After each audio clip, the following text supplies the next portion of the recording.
Hello, Tekxit people. I have a nice little creation that I wanted to share with people. Hello, Roxy. So I've created an almost fully automated peanut butter and jelly farm, and I wanted to share this with people. Kind of a mid-game, early mid-game, automated slash sustainable food source. Not too complicated. You can scale it however you like. Nice.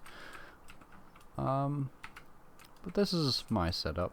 Not maybe the best, maybe not the most efficient, but it works. So that's all that matters. So clearly, we got our farm, got our wheat, we got our peanuts, we got our strawberries, and we got our sugar cane, the key components to crafting peanut butter and jellies.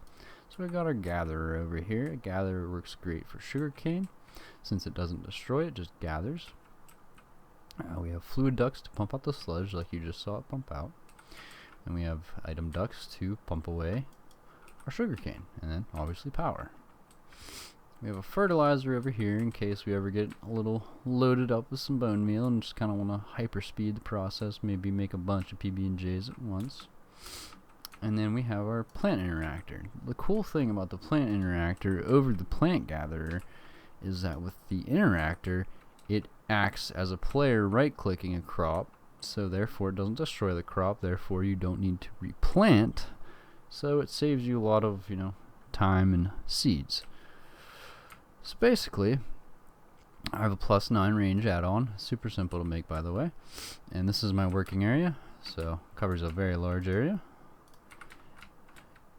Grabs all my crops. I have, buildcraft pipes for, or not buildcraft, sorry, thermodynamic pipes for all this. Just what works best for me. I'm familiar with it, just easy for me. So then I have my servo, my pipes, everything gets put into here, gets pulled out of here. And then from this point, this is where a little bit of a mess starts. But it works. So we got our filter, which drags all the wheat out. And I'll explain this in a second.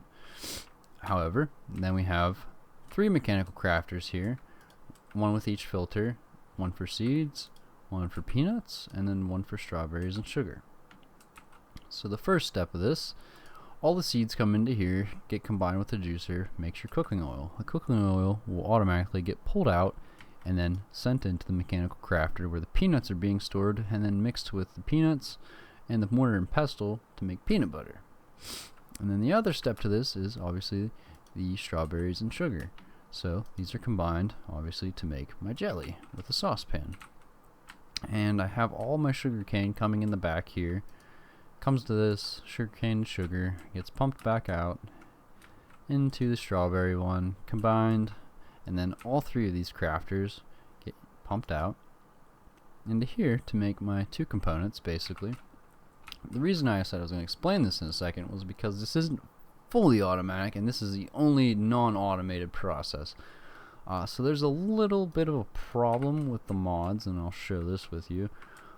There's probably a workaround. I know I could use a different style of automated crafter to get around this, but then that involves other mods, other power inputs, converters, and I don't feel like messing with all that for how simple I can just do this. But the problem lies in that to create, bread, you need to make wheat flour. You bake the wheat flour, and that makes bread. However, you see there's 2 recipes. So if I go over here, and it did it again, straw. Give me my items back, please. I hate that button. I don't know why it even exists. However, there's 2 recipes here. Wheat flour and straw. Now you see straw is from Animania. Wheat flour is Natura. So my theory here is that since Animania starts with an A, it goes in alphabetical order. So when you try to make flour, it takes priority since it doesn't give you the option for 2 recipes, and it just automates to the straw, won't give you the option for flour. So that's kind of the only non-automated process. Kind of unfortunate. There are workarounds. For what I do as my solution, I don't really feel like it's worth adding in all these other crafters from other mods. So my solution is whenever the wheat you see here gets put into here, all I do is I come down every so often and I just craft it myself, and then I just stick it back in, and then it gets pumped right back out into the furnace, which I could throw a augmentation on here to double my output of these, or double my output to make twice the bread, but whatever. And then all three of these components get combined to make my peanut butter and jellies. Obviously they get pumped out, they get sent back to this chest, and I have a stack of peanut butter and jellies, and there's roughly about 1,000 peanut butter and jellies here, and this has been running for about, I would say, maybe 7 to 8 hours of playtime between the few days I've been playing on and off after work.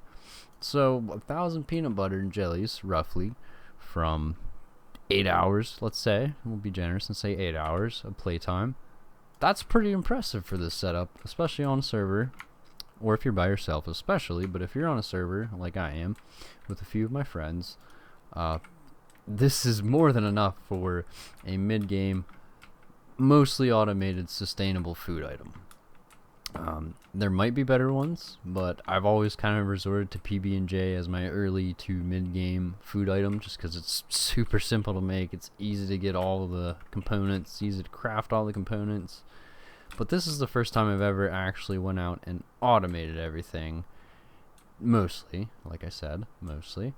So this is the setup I wanted to share. I thought maybe some people would find this useful. There's not a lot of content out there for Tekxit 3.14, which is what I'm playing in, which is the 1.12 version of Minecraft, but is the Tekxit Pi, or 3.14 version. Not a lot of content out there for this particular version of Minecraft, so I thought this would be interesting to share, and maybe some people would maybe share some insight into some automated farms they've made that make or utilize Pam's Harvest Craft, because Pam's Harvest Craft makes some amazing food, such as like the Thankful Dinner, Korean Dinner, Corned Beef Breakfast, which, as you can see, have massive food benefits. So that's basically my setup, and this is all powered by, I have 6 advanced solar panels. I'll show you down here. Everything's kind of a mess. I'm not really one to organize things. I kind of just throw things together. But yeah, I don't even know if I can get down there, to be honest with you. Oh yeah, I can. But yeah, I have all my energy converted. This is for my Buildcraft quarry, and then I also have it converted out and over, which I can't. Oh yes, I can. This is the conversion for thermal dynamics to make RF.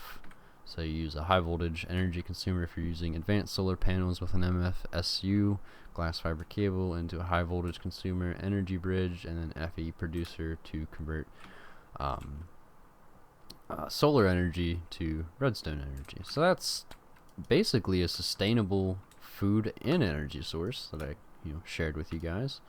There's definitely better ways. There's obviously better late game items, like better food items, stuff like that.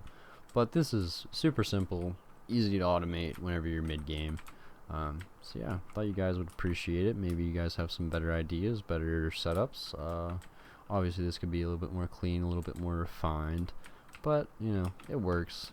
It's not supposed to be pretty, it's just supposed to work. So yeah, that's basically all. We'll kill this villager, and then I'll say good. Oh, nope, Trumpet Man too. Oh my god. Got people coming out of the woodworks here. Yeah, so that's it. Thanks, guys. Goodbye.